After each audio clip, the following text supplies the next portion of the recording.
All right. So again, as I said, we're going to be building on the accounting information that we started to learn in the first Lunch and Learn. Now we're going to talk about the financial metrics that will help us uh, establish a point of sustainability and then keep it there long term, and then hopefully grow and expand on that. So why are these concepts important? Well, for a number of reasons. The first is that as church leaders, uh, we have a responsibility to financial controls, and it's a fiduciary responsibility that we have, whether we think about it that way or not. And so, having metrics that make sense to us and that measure the important aspects of the church business um, is important. And these metrics can often provide an early warning system. So if something is starting to trend out of the range of where we want it to be, metrics will show you that very quickly. And it won't, uh, oftentimes we've all heard of stories of, really sad instances where a church may have had an instance of fraud or some type of mismanagement, and they didn't discover it for months on end. Um, Studying or rather monitoring your important financial metrics up front enables an early warning system that hopefully would make that kind of situation impossible. Similarly, stewardship accountability. We want to make a compelling argument to our communities to entrust us with the resources we need to have a vibrant church. And we have to be accountable for that. So more so than just an early warning system for fraud or something like that, stewardship accountability to our own communities are really important. Um, you know, Again, it's kind of a similar vein, building that congregational trust. We want to use metrics to have as much transparency as we can. We want to share consistent information so that people can trust that we're doing what we say and that these resources are being used responsibly. And then what I think is probably the most important, at least in the context of building sustainability, is informed decision making. So again, taking that data and converting it into actionable information. So whether that's to plan a budget, whether it's to have a strategy around staffing, um, certainly the strategic planning that you want to do for your churches all need to be built on strong financial metrics. So that's why this is really quite important. We have 5 different categories that we'll be talking about today. And by the way, don't worry about writing any of this down. Obviously, we're going to share this presentation with you all. And so, there's no need to start taking furious notes on all of this stuff. Each of these categories listed are important. They use different metrics, and we will measure each of them in different ways. So the first, one could argue maybe the most important, cash flow and liquidity. So think about your church. Think about the cash flow that you monitor each month. I would venture a guess is to say that all of you have to watch it very closely. I don't think I know of any churches that don't. And so, what does that really mean? Other than looking in the checking account to see how much money is there, which is not a strong metric, by the way. How do we monitor our cash flow? How do we monitor liquidity? How do we know where we should be? And if we are not there, what we can do to get us there. So these are 4 metrics that I would encourage us all to monitor to ensure cash flow and liquidity sustainability. First, pretty straightforward, operating cash reserves. So you would like to see 3 to 6 months worth of expenses in your account over time, um, below 2 months, you would start to say that we're kind of skating on the edge. Now, all of you might be thinking, wow, I don't think we have 3 to 6 months in our account. Um, Honestly, not a lot of churches do. It's the target that we would like to shoot for. It would indicate that you can absorb emergency expenses or any other operational surprises that you might encounter. But that's a challenge for churches, especially smaller churches.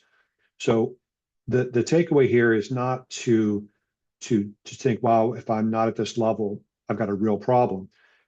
It's to know that you're just operating with a higher degree of risk than you might want to. And certainly, to incorporate this goal into your budgeting, into your cash flow planning in the future, so that hopefully you can get to a higher level. Monthly cash flow trend. I mean, obviously, just income minus expenses.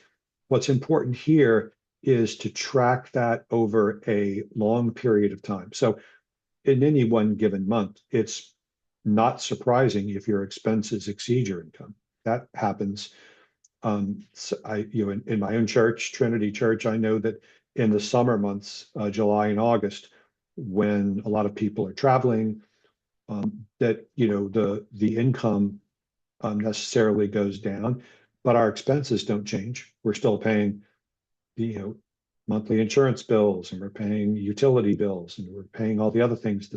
The staffing expenses don't go away. So 1 month is not a big issue, but studying that over a longer period of time is where that becomes valuable.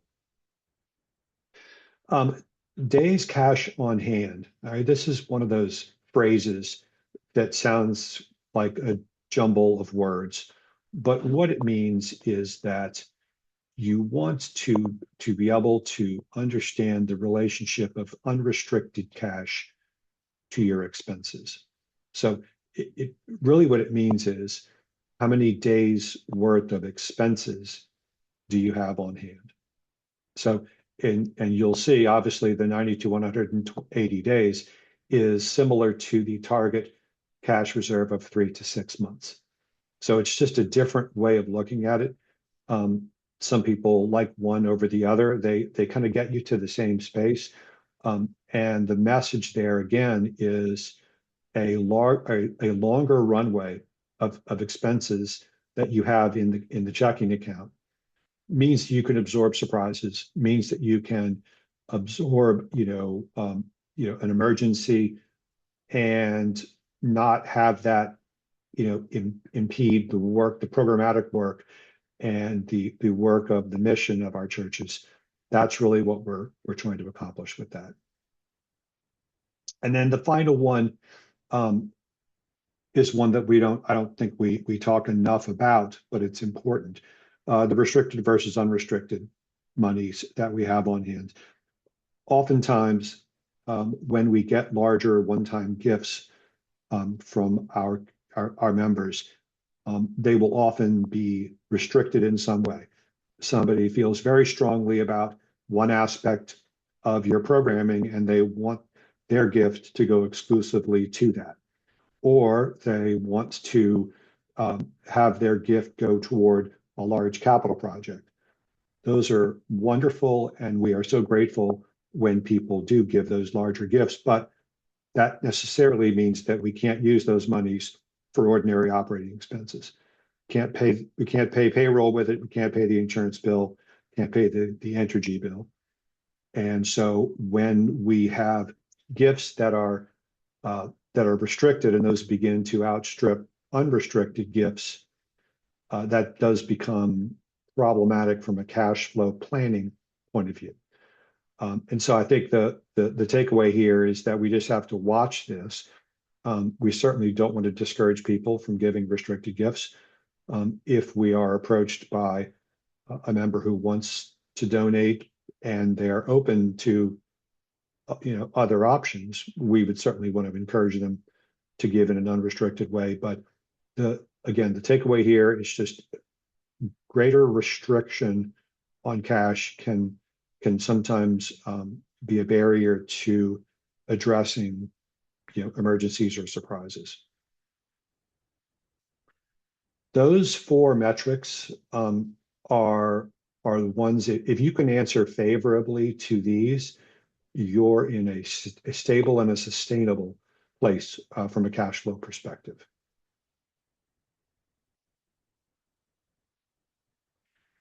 The second category that I'd like to talk about is revenue stability. So obviously, cash flow is one thing.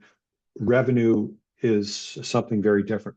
So we often get our revenue picture in good shape, but that doesn't necessarily correlate to cash flow being in good shape.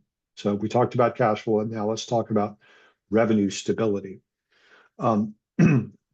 These four metrics, I believe, indicate how strong your church would be from a revenue stability perspective. The first, pledge fulfillment. We work so hard in our stewardship efforts to get our members to pledge, and that's great. And sometimes I've certainly been guilty of this. Once we get the pledge, we feel like our work is done. And sometimes that's not the case. Sometimes we have members who really do want to give at a certain level, but for various reasons, they can't actually fulfill that pledge. And when we start to make operating decisions based on pledges, but those pledges do not come in, obviously that's a real problem. So you want to shoot for somewhere in the 95 to 100% range if possible. I would encourage each of you to kind of monitor the collection levels on a monthly basis. And if you see where someone is starting to deviate from their pledge schedule, to have a conversation about what's happening. If you dip below that into the 85 or 95% range, probably not the end of the world, but it should be something that you manage more closely. And certainly if you're not collecting on 15% or more of your pledges, that probably indicates that there is something else going on and that you really do need to dig in quickly and understand what's happening, because you might have to modify your budget if that continues. Similarly, pledges versus plate.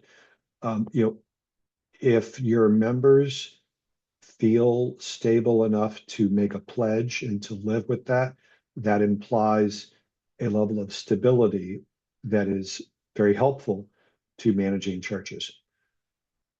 When you get well below that, below 50%, for example, it means that your membership giving is unstable as well, because they don't feel comfortable making that kind of pledge.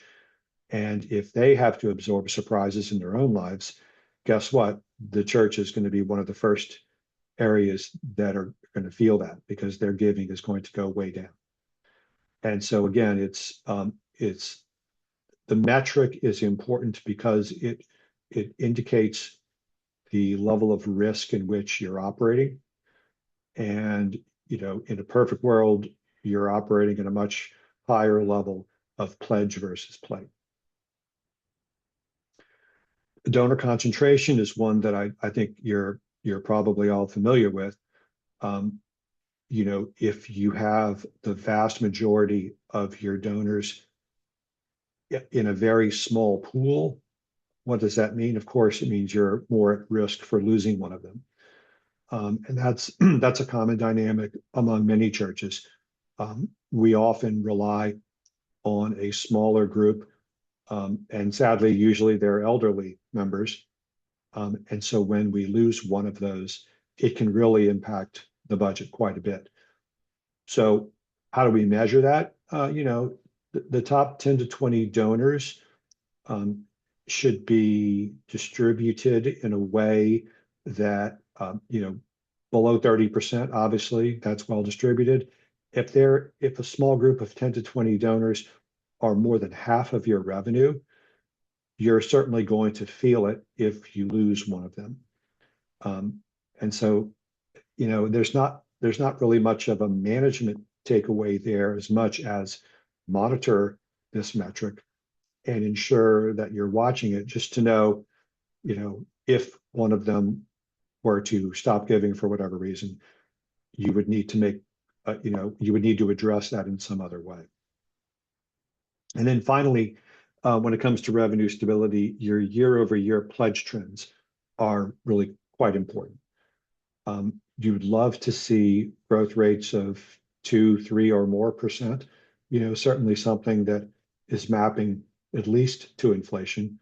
But I would encourage each of you to ask for more than that. And Tamika's going to be leading the next Lunch and Learn on stewardship with an outside consultant in a few weeks. That one's going to be really important for you all. But I would encourage an automatic renewal of pledges each year with a 5%, 7%, whatever increase every year. So you want to see that year-over-year pledge trend going up. If you're in the 0 to 2 range, that pretty much means flat because inflation is going to absorb any small increase that you have. And then certainly you never want to see a negative or a declining trend in year-over-year pledges. So again, these 4 metrics together will inform your revenue stability and should be metrics that you look at very regularly.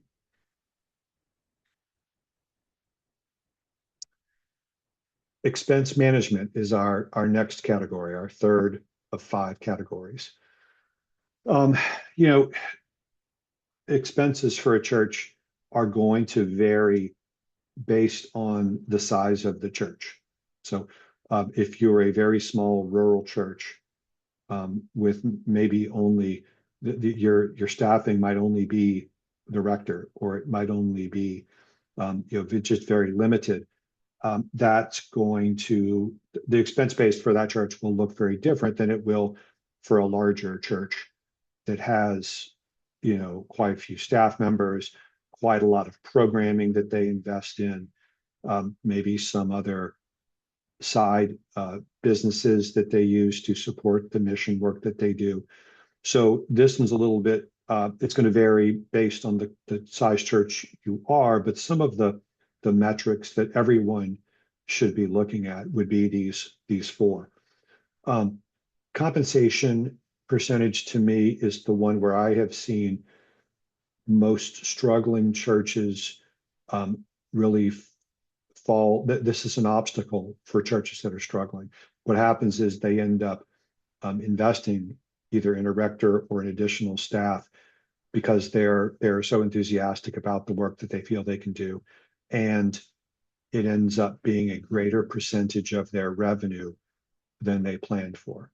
So I like to see churches staying below 50% of their revenue devoted to staffing expense. All right, so let's just kind of maybe think about that if we go backwards. So if you have a rector and their all-in expense of compensation plus benefits, just for round numbers, let's just say it's $100,000.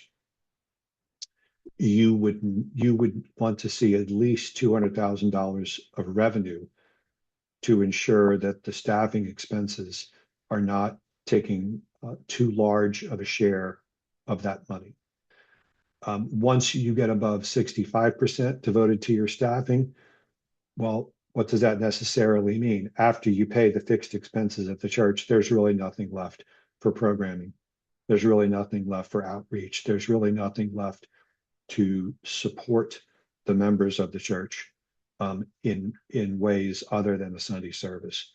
And so again, as church leadership, you want to enable that flexibility, and a metric like this is one that will tell you very quickly whether staffing to a certain level makes sense or not.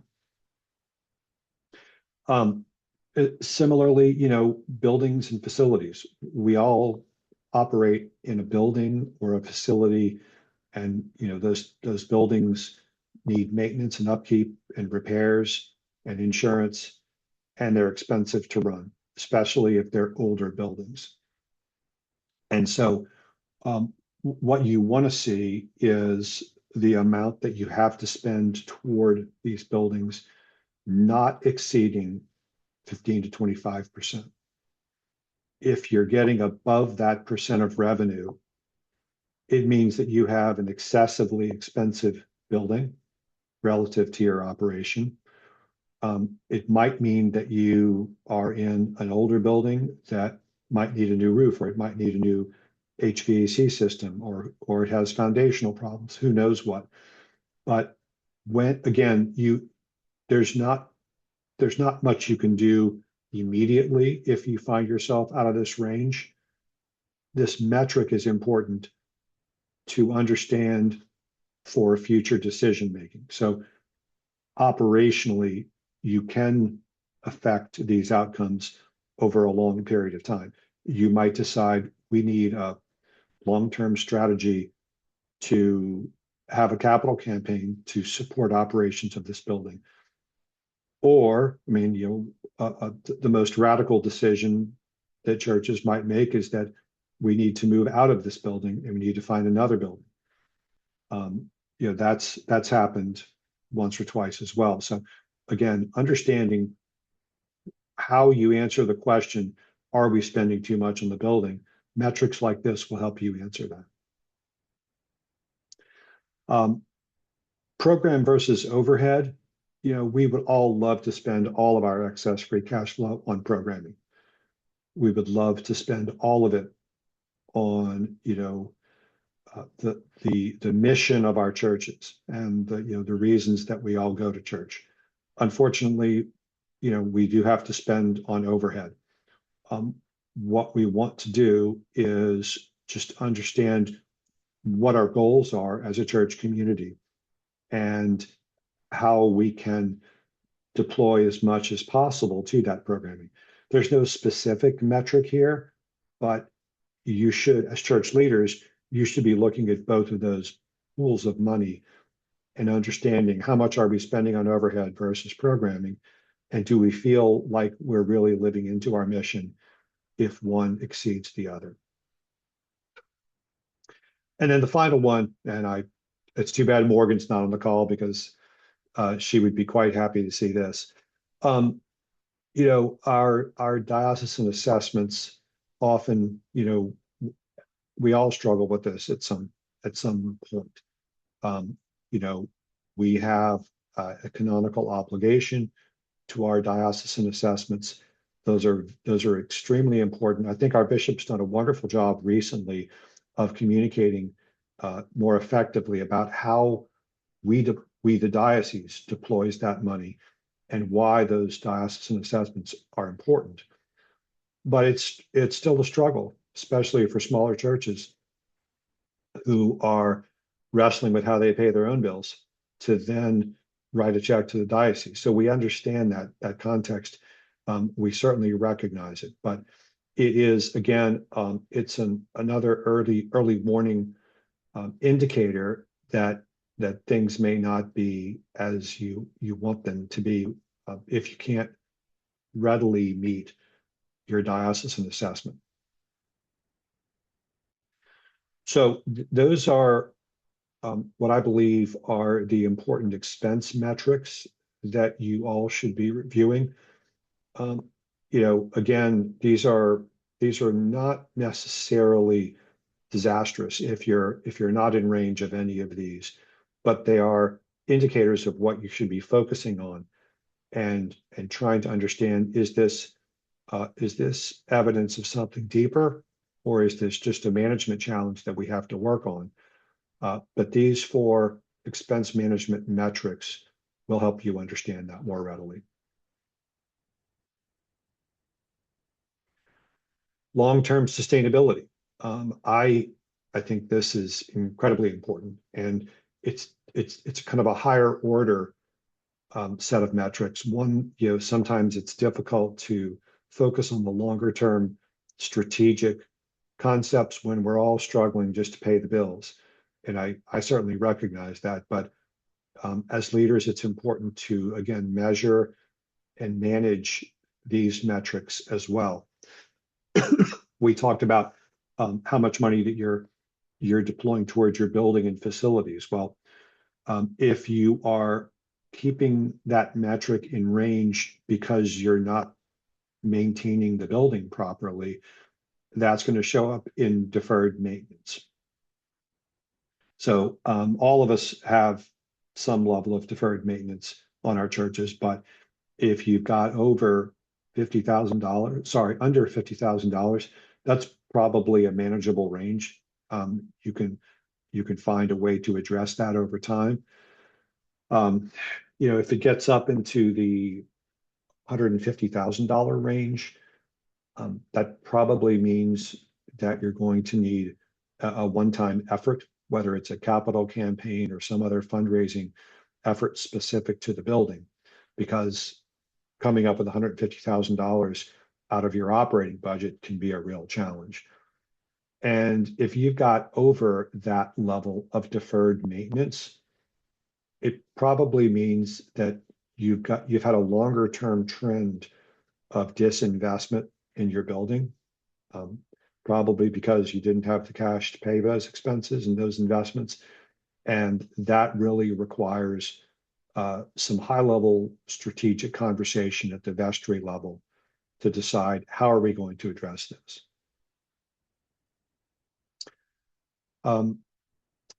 Endowment draw rate, if you are representing a church that is fortunate enough to have an endowment of some type, you want to keep the draws from that endowment down below an expected investment return rate. So if long-term, if you're investing your endowment in some combination of stocks and bonds, you can probably expect 5 to 7% investment return over a long period of time. You obviously want to be taking less than that out each year. So 3 to 4%, that's a sustainable level of long-term withdrawals. If, like many of the churches that we see, your financial pressures are such that you're having to withdraw more than 5% each year, it means that the overall balance is going to be declining. And the more you do that, the greater that decline becomes. And so you want to understand where you're planning for that and keep that within an appropriate range. The final two metrics around long-term sustainability have to deal with individual giving levels per household, and then the average age of your pledging members. So on the age piece, this kind of goes without saying, but it's important to measure very objectively. If your average age of donors is under 50, that's great. You probably have a young, vibrant community. 50 to 60, that's okay. 60 to 70, that means that you're seeing your community aging, and you need to find a way to engage with younger members. And if the average age of your donors is north of 70 years old, that means you're at greater risk. And that kind of goes without saying, but sadly, those folks are not going to be around forever. And again, when you lose members, who are elderly, especially if they're larger donors, it just puts your operation at greater risk. So measuring this as a metric helps you understand where you are in that range and what actions you might want to undertake to get that more in balance. Similarly, on per capita giving, you want the total giving as a function of your average Sunday attendance to compare to local median household income. If you don't know local median household income, we can provide that information for your communities. Obviously, a rural community that might have more a lower income level is going to result in one level, and a more urban church that's got more members who have higher incomes are going to generate a different outcome.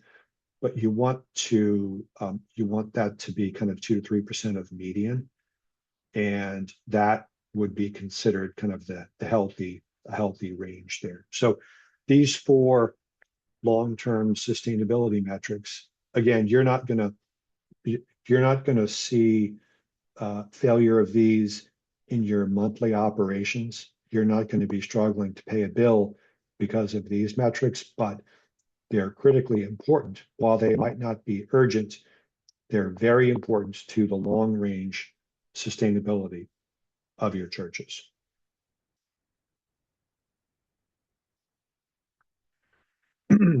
The final one that I think is important to talk about is growth. So long-term sustainability, to a great degree, is really correlated to your growth. And I think if you look at long-term, maybe 50, 70 years, church trends in general are not favorable when it comes to growth metrics. But that doesn't mean that each of us individually can't influence strong growth outcomes in our own churches.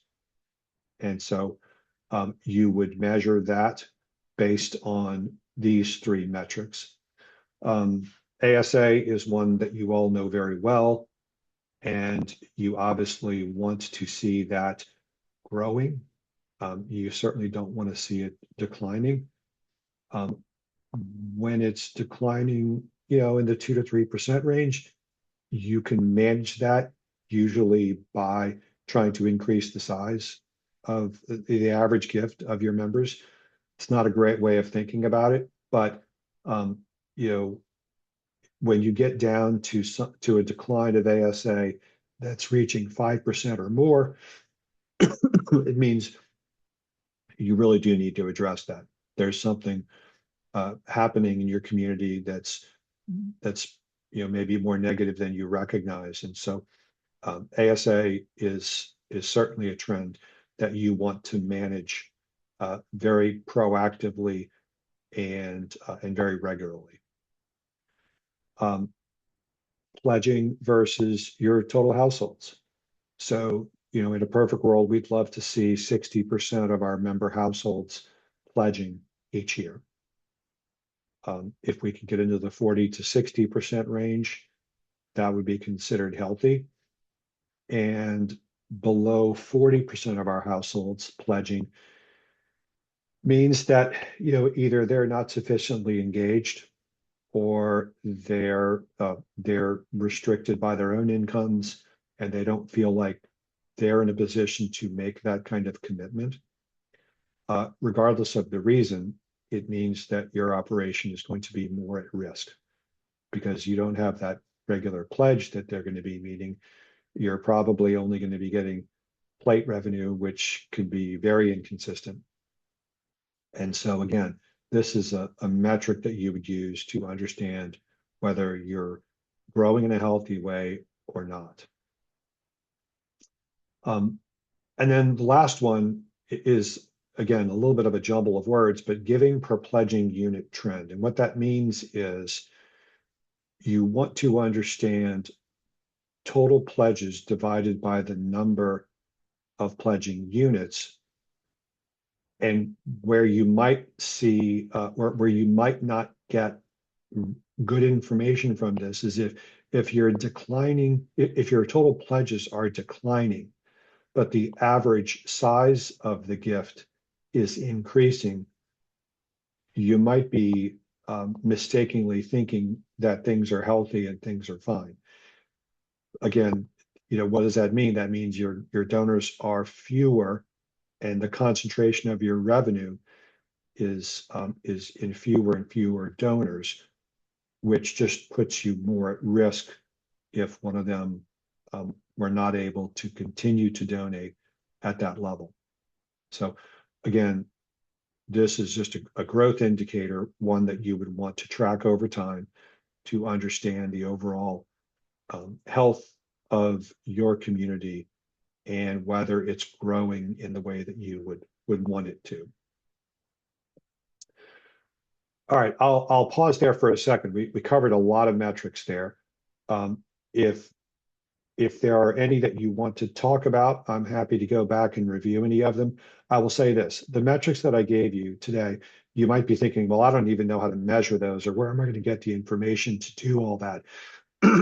I would encourage you strongly. One of the things we talked about in the first Lunch and Learn was you really need to work closely with your vestry treasurers and any accounting staff that you have on your teams, or if you only use outside accountants periodically, you should feel free to share these metrics with whoever you depend on for that information, and to say, these are the metrics that I want to be able to see either monthly or quarterly to understand whether we're in good shape or whether we have problems that we have to begin to manage more closely. So don't feel overwhelmed by these metrics. You have a supporting team who can help you calculate these. Worst case scenario, we at the diocesan level can help you with these. At least initially finding the sources of information and then having your teams report those regularly into the future. But nobody goes to seminary to study financial metrics. So they're important. And we want to ensure that church leadership is monitoring them closely, but don't feel discouraged if you feel like you don't know where to find the information to calculate those. We looked at a lot of these metrics, and are they all equally important? Maybe not all equally important, but they are all important. One thing that I would want to caution you on is that some of them, when you see them together, are really quite urgent and are combinations that you will want to address right away. The first of those would be if you are seeing declining ASA, and you're also seeing declining pledging units, meaning the number of pledges you're getting, and you're also seeing increases in those numbers in the average size of those pledges. And you might say, well, why would that be a bad thing, Keith? Well, again, it's because if you see fewer people, fewer donors, and they're giving more, you might be fooled into thinking, well, revenue is going to be stable. And what's happened actually is that the risk of losing one of those donors is far more impactful to you than it would be if you had more donors and more attendees. So that's a combination that you want to watch out for. Similarly, low cash reserves, if you don't have much in the way of reserves and you're relying on the same 5 to 10 or even 20 donors, you're at risk for losing one of them. That's going to have a significant impact on your operation when it happens. If you have committed to a very high compensation level as a percent of your total income or revenue rather, and you also have an expensive building, well, what does that mean? That means that your money is all committed to fixed expenses. You're just struggling to make payroll and to pay the insurance bill. And that means that you don't have a lot of free cash flow for programming and for outreach and for the things that we would rather spend our money on. And then finally, if you see a combination of poor pledge fulfillment, if you're only collecting 75% of your pledges and you're seeing more income on the plate level, again, what does that mean? That means that your members are feeling more stress and they're feeling like they can't make that commitment of a pledge and they can't live into that commitment of a pledge, even if they make one. They're just going to try to give at the plate level when they can. That's a combination that you want to watch out for, because again, you're just more at risk. The revenue level of your church is going to be more variable.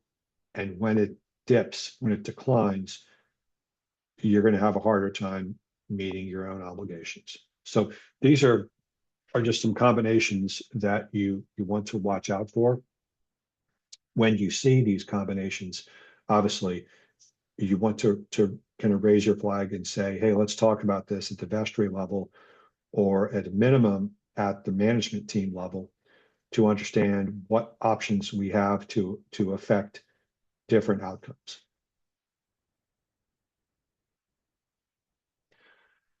So we talked about the bad combinations. What are some healthy combinations of metrics? Obviously we would like to see far more of these than the other ones. If you have 3 months of cash flow on hand and you're collecting your pledges at 95% or more, and you're seeing stable ASA, that's a really good combination. That means that you're going to be able to absorb emergencies or surprises. You're going to be able to get through the summer months and not worry about paying the bills. That's a stable and sustainable place to be. Among your members, if you've got a balanced group of ages that all attend regularly, you're growing the number of people who pledge, and you're keeping your endowment draws down below that 3 to 4%. That's a really healthy place to be. It means you've got a healthy community, and sadly, when you do lose an elderly member, it's not going to have such a negative impact because your broader base of donors is still there to ensure stability. If you are able to keep the total compensation of your churches, at the 50% of revenue level, and you are able to regularly maintain your buildings, you've got enough going toward the maintenance needs that you're not growing a lot of deferred maintenance. That's a really healthy place to be. That means that you do have your fixed expenses covered, and it means that you will have some surplus to put towards programming and the things that we all that are most important to us all. And then if you've got over 70% of your income coming from pledges, and you have a low donor concentration, meaning you've got a broad base of donors who are all giving at good levels, you're not exposed to the loss of any one or two or four donors, and you have the pledge revenue that's predictable and sustainable. And it's an indicator of not just cash flow stability, but that your membership is engaged and willing to make that kind of commitment to their church.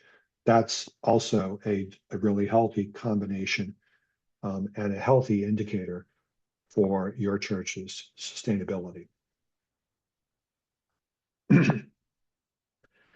So, what do you do now? I would highly recommend, as I said, each of you work with the people in your churches who you rely on to play that financial management support role, whether it's your treasurer, whether it's a staff accountant that you might have on board, whether it's somebody else on vestry, but come up with those 8 to 10 key metrics that are most important to you.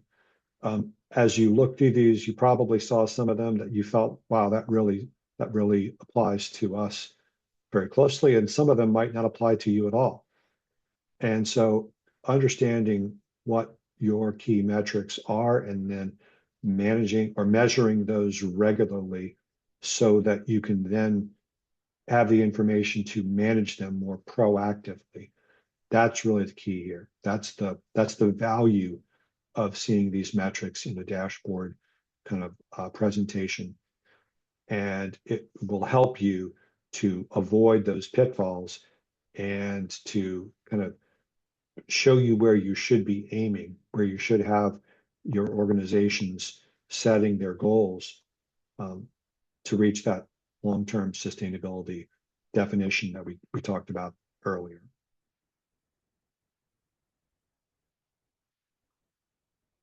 So, I think what we want to do here is have you walk away today with a plan.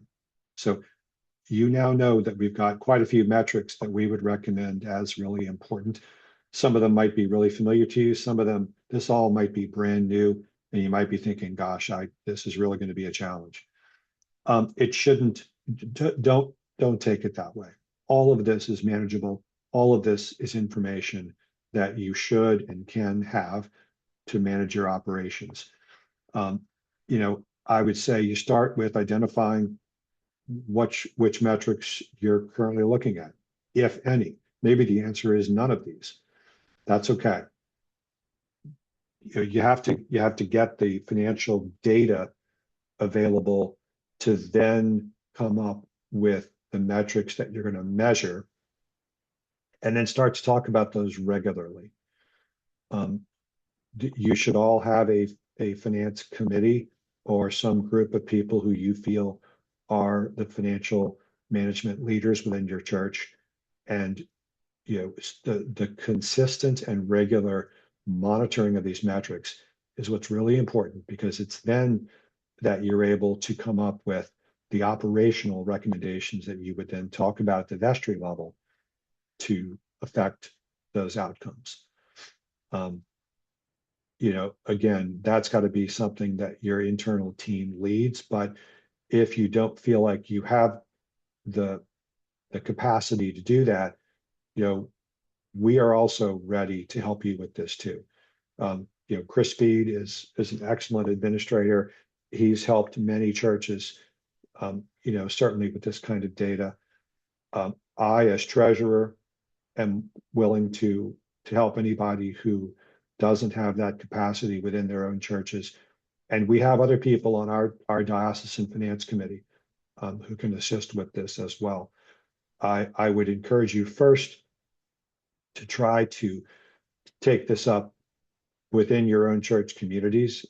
I would say that the first step shouldn't be to reach out to us first, only because it's really important long term to have that capacity within your own communities. You want to establish that as a skill set that you're looking at regularly, but we don't want anyone to feel like they're not able to talk to somebody who can help them with this. So we do stand ready to assist you in helping you drive toward financial sustainability. So with that, we have 8 minutes left, and I would love to open it up to any discussion or questions or comments that any of you might have.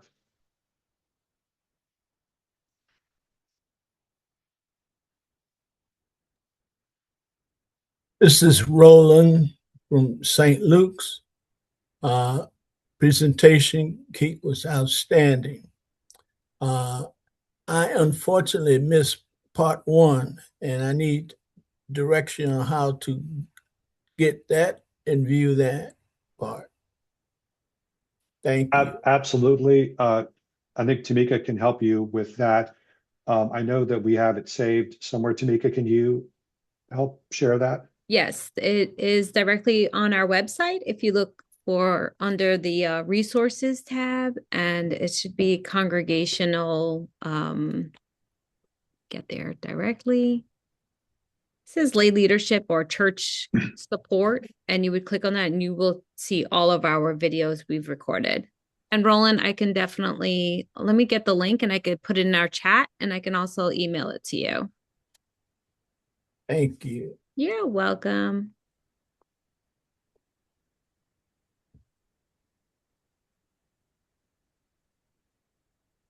Any other questions? All right. Oh, I have another question. At St. Luke's, we are in a old building requiring who kn- does the diocese have a building restoration planning personnel? I've searched the web and have a couple of independent organizations, but that's one of the challenges. Oh, and just for the record, I'm an interim treasurer just recently. Yes. I don't know of any organization like that. It doesn't mean that they don't exist out there. Oh, I'll find one if diocese doesn't have them. Yeah. No, maintenance of churches is a real issue for virtually everyone. Even if we hadn't seen the excessive increases in insurance expense, which we have all incurred, just the maintenance of our buildings in South Louisiana is a real challenge. And certainly, Roland, a building as historic as yours, and with as much older architecture and older roof structure, older HVAC, Yes. it's going to be a bigger challenge than a modern church built, in the last 20 years. So we recognize that, and studying metrics like this will help you understand just, how much of an issue it is relative to the rest of your operations. So unfortunately, we do recognize that. Thank you.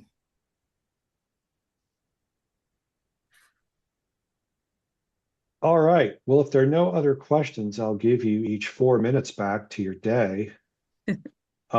Thank you all so much for joining on this. I hope it's been helpful.